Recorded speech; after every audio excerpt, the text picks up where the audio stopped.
தமிழக வெற்றி கழகத்தின் தலைவர் தளபதி விஜய் அவர்கள் மதுரை மாநாட்டில் என்ன ஸ்பீச் பேசினார் அப்படிங்கிறத இந்த வீடியோவில் நம்ம ஃபுல்லாக பார்க்க போகிறோம். அவர் பேசுனது கிட்டத்தட்ட 45 நிமிஷம் இருக்கும். ஆனால் அதை மொத்தமாக நாம் ஒரு 5லேருந்து ஒரு 10 நிமிஷத்துக்குள்ளே பார்க்க போகிறோம். ஸோ ஃபுல்லாக பாருங்கள் அவர் என்ன பேசுகிறார் அப்படிங்கிற மொத்த டீட்டெயில் நான் இந்த வீடியோவில் நான் தரேன்.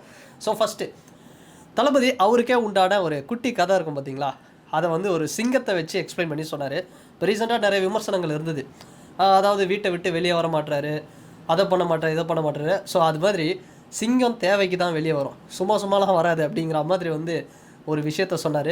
ஸோ வந்துச்சுன்னா கரெக்டாக வேட்டையாடும், அதுக்கு ஈக்குவலான பலத்தில் இருக்கிறவங்கள வேட்டையாடும், அதுவும் உயிர் இருக்கிறத பார்த்து வேட்டையாடி சாப்பிடும், சும்மா செத்து போனதுக்கிட்டலாம் இது பண்ணாது அப்படின்னு இன்டைரக்டாக ஒரு சில கட்சிகளை அட்டாக் பண்ணியிருக்காரு அப்படின்னு சொல்லலாம்.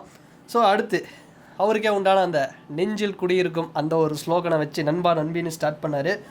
ஸோ இதில் கவனிக்க வேண்டியது என்னென்னா, அங்கே இருக்கக்கூடிய தொண்டர்கள் சிஎம் சிஎம் அப்படின்னு கத்திக்கிட்டு இருந்தாங்க. சும்மா வேறு லெவலில் இருந்தது. ஜென்ரலாக ஆந்திராவில் பவன் கல்யாண் ஃபேன்ஸ் தான் இந்த வேலையை பண்ணுவாங்க. இப்போ தளபதியோட ஃபேன்ஸ்லாம் தொண்டர்கள் அப்படி பண்ணியிருக்காங்க, சம்பவம்.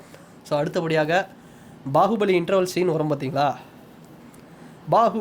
பாகுபலி அப்படின்னு மொத்த ஜனமும் கத்தம். ராணா பதவி இருக்கும்போது அந்த மாதிரி ஒரு சவுண்டு எப்போன்னா எம்ஜிஆரை தன்னோட இன்ஸ்பிரேஷனாக சொன்னார் தளபதி. அதுக்கு அடுத்தபடியாக கேப்டன் விஜயகாந்த் அவர்கள் என் அண்ணன் அப்படின்னு சொன்னார்.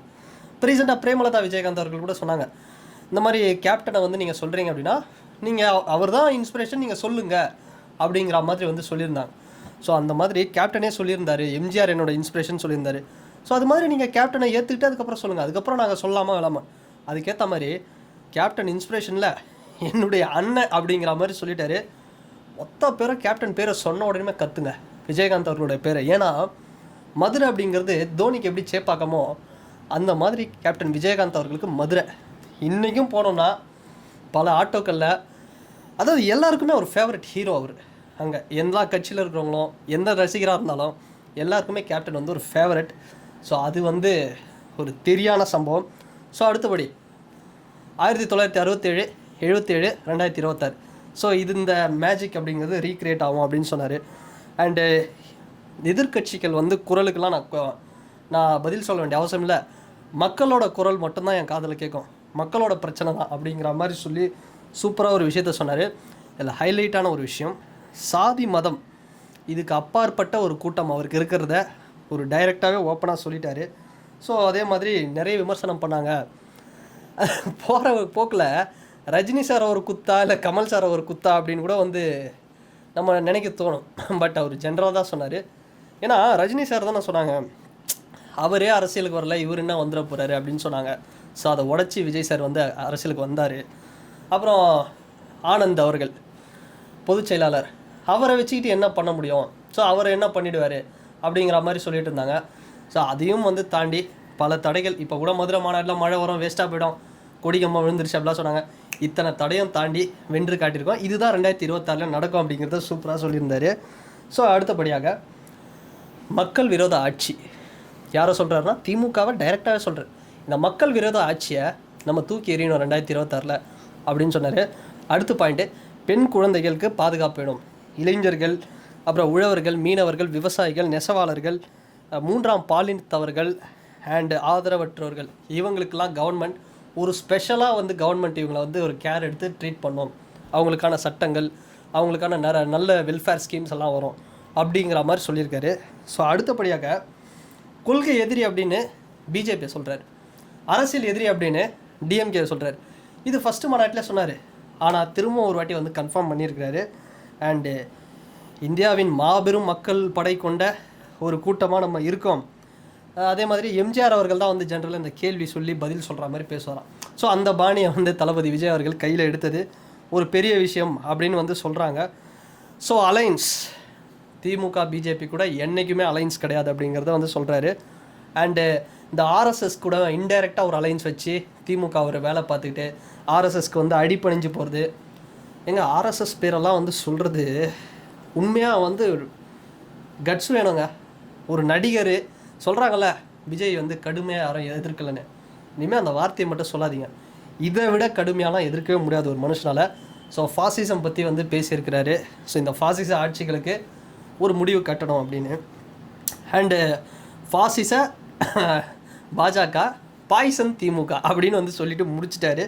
அண்டு எம்ஜிஆர் சாங்கு, ஒரு ஃபேமஸான சாங்கு. அந்த டைமில் வந்து டிஎம்கேக்கு அந்த சாங்கெல்லாம் வந்து வச்சு போட்டு காமிச்சார் எம்ஜிஆர். எதிர்காலம் வரும் இந்த கூட்டத்தின் நாட்டத்தை ஒழிப்பேன் அப்படின்னு சாட்டை எடுத்து அதை வந்து இப்போ டைரெக்டாகவே வந்து போட்டு வச்சிருக்கிறாரு. அண்டு குறிப்பாக இங்கே ஒரு விஷயம், அதுதாங்க சொல்கிறேன், தயவுசெய்து விஜய் வந்து நீங்கள் தளபதி விஜய் அவர்களை எந்த குறை சொல்கிறதுக்கும் இதுவே கிடையாது, ஸ்கோப்பே கிடையாது. இஸ்லாமியர்களை எதிர்க்கும், இஸ்லாமியர் எதிர்ப்பை இந்தியாவில் வளர்க்கும் பிஜேபியை வந்து நம்ம தோக்கடிக்கணும் அப்படின்னு சொல்கிறாரு. அண்டு தமிழக மீனவர்கள் இலங்கை கடற்படையினால் அங்கே வந்து தாக்கப்படுறாங்க, பாதிக்கப்படுறாங்க. அதனால் இந்த கச்சத்தீவு அப்படின்னு மீட்டு இது பண்ணணும், இந்த இஷ்யூவில் ஒரு நல்ல ஒரு தீர்மானம் எடுத்து நல்லது பண்ணப்படும் அப்படின்னு உறுதியளிக்கிறார். சுறா படத்தில் மீனவர்களுக்காக சினிமாவில் நின்னார், ஆனால் இப்போ ரியல் லைஃப்லேயும் நிற்கிறாரு அப்படிங்கிறத நம்ம பார்க்கணும். அண்ட் இன்னொரு விஷயம், ஹைலைட்டுங்க, செம்ம ஹைலைட்டு, தாமரை இலை. அதாவது எதை சொல்கிறாரு அப்படின்னா, பிஜேபியை சொல்கிறாரு, தாமரை இலை மேலே எப்படி தண்ணி ஒட்டலையோ அந்த மாதிரி தமிழக மக்கள் எப்போவுமே பிஜேபி கூட ஒட்ட மாட்டாங்க அப்படின்னு ஓப்பனாக அடிச்சிருக்காரு. வேறு லெவல் ரைமிங் தலைவா, உண்மையாக. அண்டு எம்ஜிஆர் மாசுன்னு அப்படிங்கிறது எல்லாருக்குமே தெரியும். எதிரி கெஞ்சலை வந்து அவர் கேட்டு கடைசி வரைக்கும் அவர் தோக்க அடிக்க முடியல, தொடர்ந்து 3 வாட்டி வின் பண்ணார் அப்படிங்கிறத மென்ஷன் பண்ணார். ஸோ அது வேறு லெவல் உண்மையிலே. அண்டு முரட்டு பிடிவாதத்தால் நீட் தேர்வை இது பண்ணிகிட்ருக்கு, நீட் தேர்வை வந்து அவங்க இம்ப்ளிமெண்ட் பண்ணிகிட்ருக்காங்க பிஜேபி அப்படின்னு ஒரு அட்டாக் வந்து போட்டிருக்காரு. அண்டு ஃபஸ்ட் டைமாக நோட் பண்ண வேண்டிய விஷயம், ஏடிஎம்கேவை கிரிட்டிசைஸ் பண்ணியிருக்காருங்க. எம்ஜிஆர் இருந்தபோது ஏடிஎம்கே எப்படி இருந்துச்சு, இப்போ ஏடிஎம்கே என்ன கண்டிஷனில் இருக்குதுன்னு பாருங்கள். அப்படிப்பட்ட ஏடிஎம்கே பிஜேபி கூட வந்து அலைன்ஸு வச்சு பிஜேபி ஏதோ பண்ண போகிறாங்க, உஷாராருங்க அப்படிங்கிற மாதிரி சொல்கிறாரு.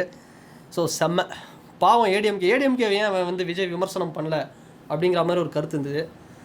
ஏதாவது விமர்சனத்துக்கு பண்ணுறதுக்கு இருந்தால் தானே அப்படிங்கிற மாதிரி ஒரு எண்டு வச்சுட்டாரு. பட் பார்க்கலாம் ஏடிஎம்கே டிவிகேவோட அலைன்ஸ் வராங்களா அப்படிங்கிறத. அண்ட் லாஸ்ட்டில் பண்ணாரு பாருங்க தளபதி, ரீசன்ட் டைம்ஸில் வந்த சினிமாவில் கூட இப்படி ஒரு ஹியூமர் சென்ஸ் இல்லைங்க. ஸ்டாலின் அவர்களை அங்கிள் சொல்லுங்கள் uncle, Stalin uncle, what uncle, wrong uncle அப்படிங்கிற மாதிரி போட்டு அங்கிள்னு சட்ட ஒழுங்கு சரியில்லை, அவருக்கு இயற்கை பாதுகாப்பு இல்லை, அது இல்லை இது இல்லைன்னு போட்டு வேறு லெவலில் 1000 ரூபீஸ் ஸ்கீம் கொடுத்துட்டா மட்டும் மக்கள் இது பண்ணிவிடுவாங்களா, அது மட்டுமே போதுமா அப்படிங்கிற மாதிரி வச்சு, அதாவது ஓடிஐ இன்டர்நேஷ்னல் மேட்ச்சில் 3 செஞ்சுரி அடிச்சு யாரும் நம்ம பார்த்ததில்ல, அந்த மாதிரி ஒரு சம்பவம் இவர் பண்ணியிருக்கிறார் தளபதி விஜய் அவர்கள். ஸோ அடுத்து மெயினான சில விஷயங்கள் என்னென்னா, ஸோ நான் வந்து தளபதி 1 by 1 ஆர்டராக என்னென்னலாம் பேசினாரோ அப்படிங்கிற மாதிரி. ஸோ அண்டு மற்ற சில கட்சி, அதாவது மற்ற கட்சிலாம் பார்த்தோம்னா என்ன பண்ணுவாங்களா, கட்சியை ஸ்டார்ட் பண்ணிட்டு ஒருத்தர் வீட்டுக்கு போவாங்க. நாங்கள் அப்படி இல்லை, ஒருத்தரோட வீட்டுக்குள்ளேயும் போனதுக்கப்புறம் தான் டிவிகேவை ஸ்டார்ட் பண்ணோம் அப்படிங்கிற மாதிரி செம்ம சம்பவம் ஒன்று. அது உண்மையாலே வேறு லெவல். இதில் இன்ட்ரெஸ்டிங்கான கவனிக்க வேண்டிய விஷயங்க, வேட்பாளர் பட்டியல்னு ஒன்று அறிவிச்சார் பாருங்க. நான் கூட ஒரு செகண்ட் அப்படியே தலைவா என்ன தலைவா அப்படிங்கிற மாதிரி மிரண்டுட்டேன். மதுரை கிழக்கு வேட்பாளர் விஜய் அப்படின்னார். நான் ஓகே மதுரையில் தான் நிற்க போகிறார் போல், ஏன்னா மதுரை மக்கள் வந்து போஸ்டர்லாம் அடிச்சாங்க விஜய் அவர்கள் இங்கே தான் களம் இறங்கணும் அப்படின்னு. பார்த்தா மதுரை கிழக்கு விஜய், மதுரை மேற்கு விஜய், அப்புறம் அந்த உசிலம்பட்டி விஜய், அப்படியே வந்து சொல்லிகிட்டே இருக்கார், திருப்பரங்குன்றம் விஜய் அப்படின்னு சொல்லிகிட்டே இருக்கிறாரு. அதனால் தயவுசெய்து இந்த வேட்பாளர் அந்த வேட்பாளர்னு பார்க்காதீங்க.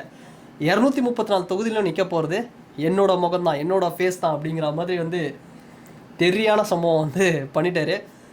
இன்னும் கொஞ்சம் வருஷம் போச்சுன்னா மோடி அவர்கள் வந்து எப்படி இந்தியா ஃபுல்லாக பிஜேபினா மோடின்னாரோ அந்த மாதிரி தமிழ்நாட்டில் விஜய் அப்படிங்கிற ஒரு முகம் ஒரு மிகப்பெரிய பிராண்டாக இருக்க போது, அது ஒரு வேறு லெவல்.